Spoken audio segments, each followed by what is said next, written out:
প্রায় ৬-৭ মাস পর আমার বাবা-মা এসেছে আমার বাসায়। ওনাদের খুব একটা আসাও হয় না। কোনো দরকার ছাড়া আসা হয় না বললেই চলে। তো এখনো এসেছে একটা দরকারেই। তো যাই হোক, আমার মেয়েরা তো অনেকদিন পর নানা নানুকে পেয়ে অনেক খুশি। খুশিতে সে নাচতেছে আর ওর নানা নানুকে বসিয়ে রেখেছে ওর নাচ দেখার জন্য। আর সাথে আমাদের পাশের বাসার ওর একটা ফ্রেন্ড আছে। তো এখানে আমার মা কি এনেছে এগুলো সব নামাচ্ছিল। আসলে বাবা-মা থাকলে যা হয় আর কি, আসার সময় কি আনবে না কি আনবে, কোনটা রেখে কোনটা আনবে অস্থির হয়ে যায়। তো এখানে ধনে পাতা থেকে শুরু করে মেহেদি পাতা থেকে শুরু করে আর কোনো কিছুই বাদ নেই। তো এখানে দেশি ডিম নিয়ে এসেছে, যেহেতু গ্রামের থেকে এসেছে। তারপর তরকারি, নারকেল, এগুলো যা যা এনেছে সবই মোটামুটি গাছেরই। এগুলো খুলছিল আর আমি বলছিলাম যে ধনে পাতাও কি বাড়ি থেকে আনতে হয়।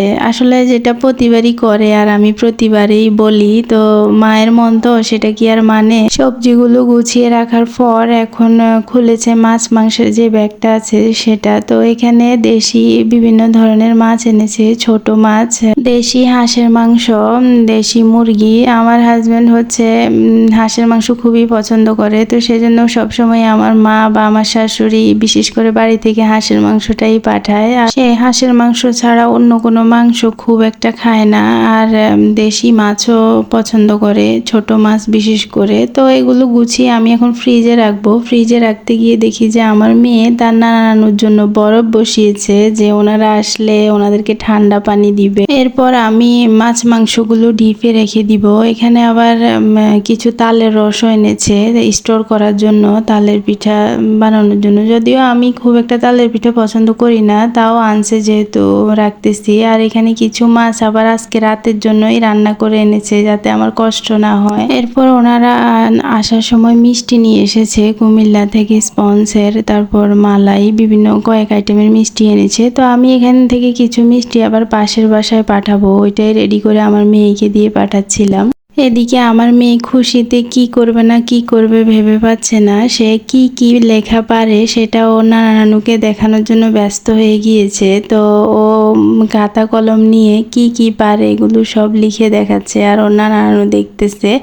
এরপরে আমি এখানে সন্ধ্যায় একটু আসছে নাস্তা দিব, তো ভাবলাম যে একটু পেঁয়াজু বানাই, যেহেতু সব কিছু মোটামুটি রেডি করাই আছে। তো আমি এখানে ডালের সাথে পেঁয়াজ, ধনেপাতা, কাঁচামরিচ, হালকা একটু জিরার গুঁড়া, ধনিয়ার গুঁড়া আর লবণ দিয়ে মেখে নিচ্ছি। এখানে আমি আবার ম্যাগি যে ম্যাজিক মশলাটা আছে সেটা ব্যবহার করেছি। ওইটা দিলে পেঁয়াজুর স্বাদটাই চেঞ্জ হয়ে যায়।